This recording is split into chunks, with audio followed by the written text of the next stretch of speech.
Santeria and Vodou, exploring some of the similarities.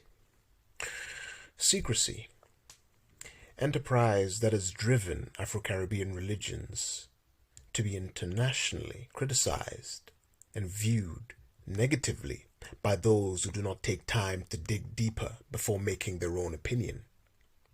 In reality, these religions are fascinating, filled with a mythology, magic, and the warmth of a welcoming family. As a practitioner of Santeria, I was received with open arms into the practice, and until now I have not regretted my decision. Because I do not practice the religion, it is a little hard for me to write this paper. There are a lot of things that I am not allowed to talk about, but I will do my best to be as informative and concrete as possible. Through my research, I learned that there has not been a lot of academic work written with the purpose of comparing Afro-Caribbean religions. Most of the ideas I will present to you are based on my investigations, which are built upon my contact with the religions in a separate manner. I intend to compare and contrast the deities venerated in Santeria, practiced in Cuba, and Vodou, practiced in Haiti, based on the characteristics and personalities that are attributed to them. As far as I know, this is something that has not been done before, and I think it is due to the fact that the African influences on the religions come from two different ethnic groups, making it extremely hard to tie deities together and say that they are one and the same. The latter is not my intention with this paper.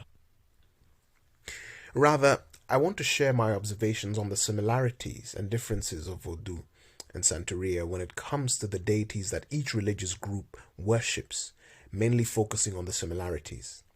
I want to expose that despite the differences that exist between the religious practices, there is a parallelism to Vodou and Santeria worthy of juxtaposing, and that more than likely, even if the spirits have different names, practitioners of the religions are worshipping related spiritual beings.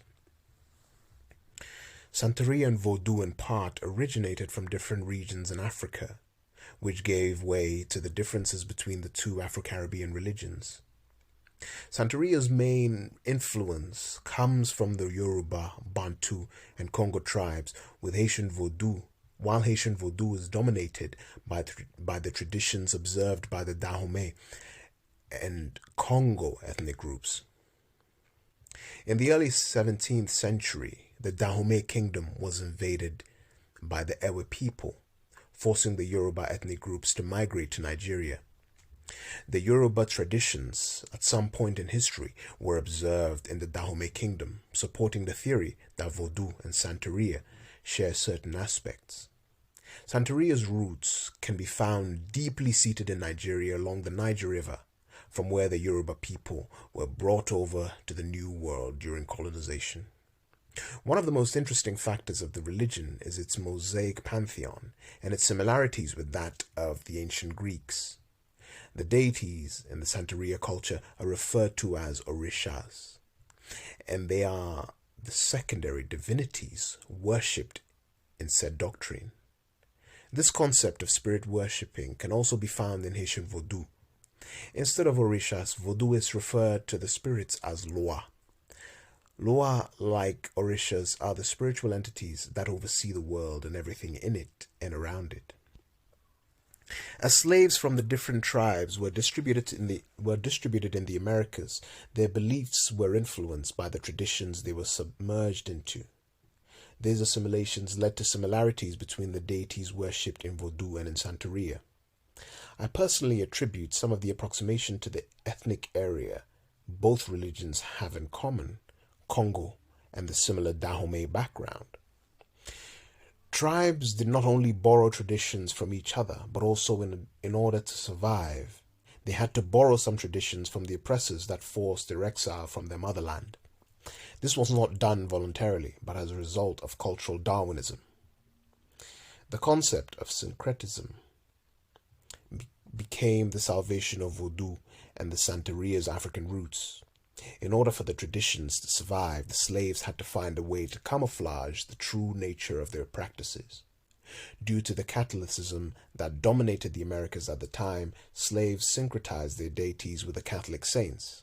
When the owner believed the slaves to be worshipping and praying to a Catholic holy being, they were actually venerating their own deity.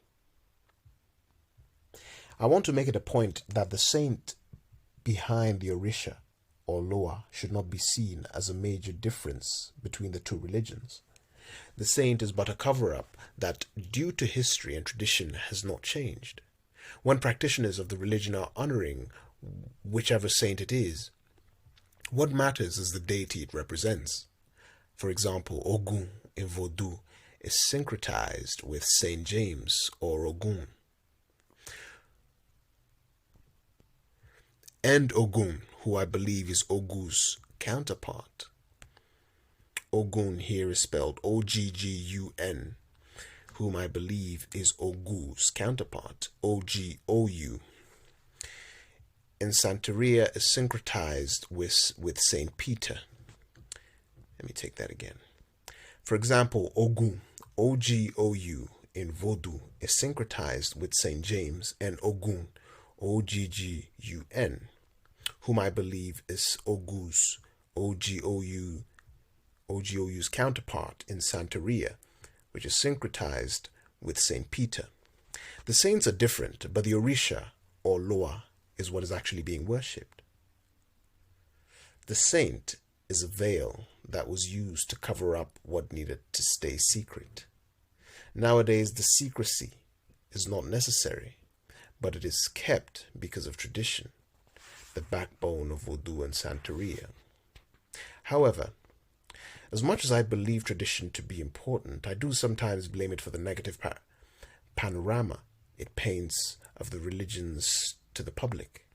I have to agree with Gonzalez Rippler when she attributes the differences between the saints syncretized with the deities to the fact that Haiti was a French colony for a very long time, while Cuba was a Spanish colony. Although Catholicism was prominent in both European nations at the time, the main saints being venerated were different due to what the saints represent and the different needs between the two imperialistic countries. The concept of God. Earlier, I referred to the deities worshipped in Santeria as secondary deities. I did this to foreshadow the concept of a primary divinity, God. When the Supreme Being created the world, he retreated and left it in the hands of his overseers, Loa and Orishas. Orishas and Loa, just like saints, are messengers of this ultimate spiritual being. Putting it all into perspective, God is the CEO, Orishas and Loas are the managers, and practitioners of the religion are the laborers who work to please the Supreme Being. To Santeros, the name given to those who practice Santeria, God is known as Olodumare. Olorun is another name associated with him. As Olorun, he is the owner of the heavens and the sun. Entities known in Santeria as Orun. Olofi, the term referring to the creation itself, is the most common term used by Santeros to refer to God. He is the link between Orun, heaven, and Aye, earth. Olodumare, just like God in Christian-based religions, was never created and can never be destroyed. He has always existed. In Santeria, there are different names associated with a supreme being depending on the concept it represents. Olodumare is God, as the Almighty, and Olorun as the Creator.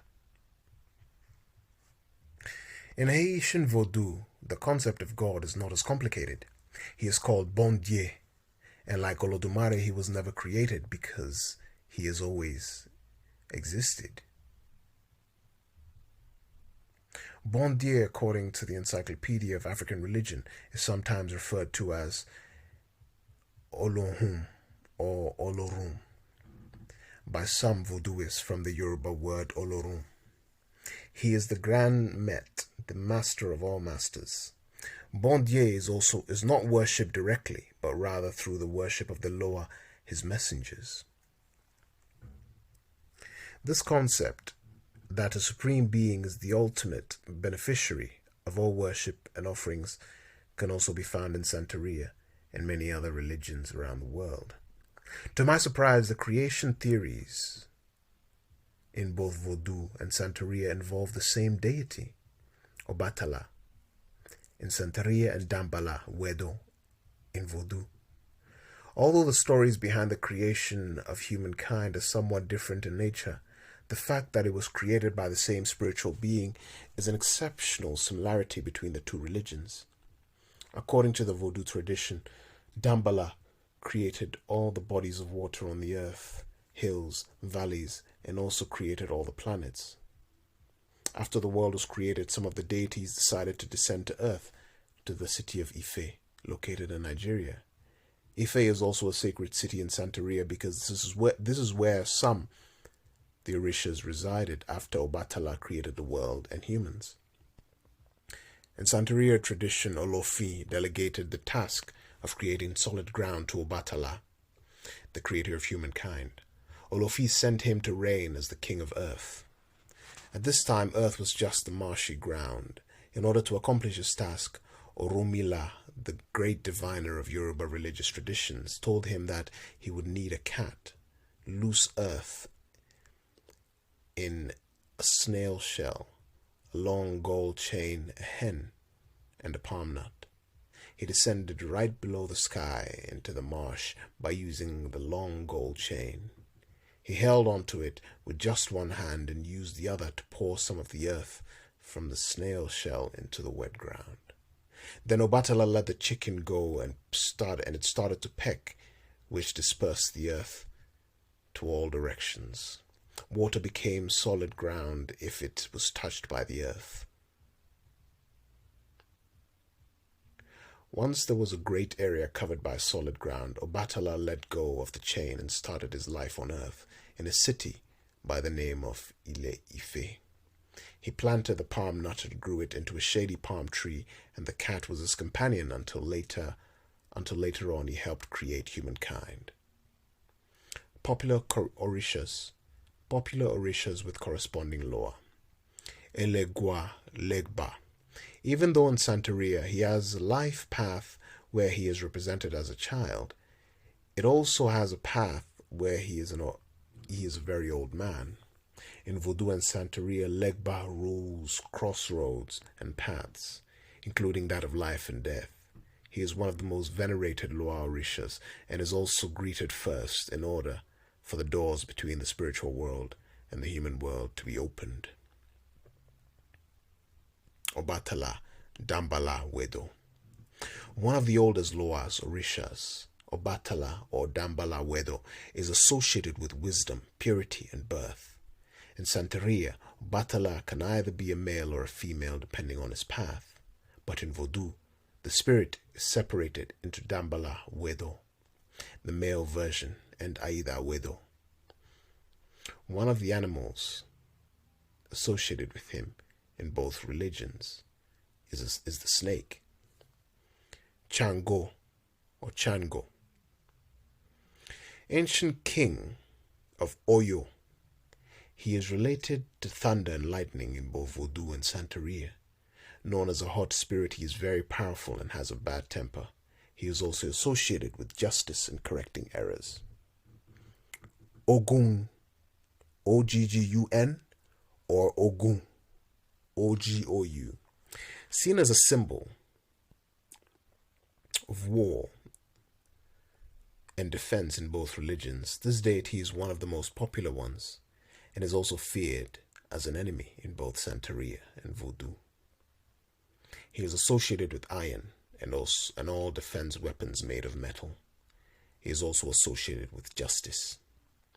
Oshun, or Ezili Frida,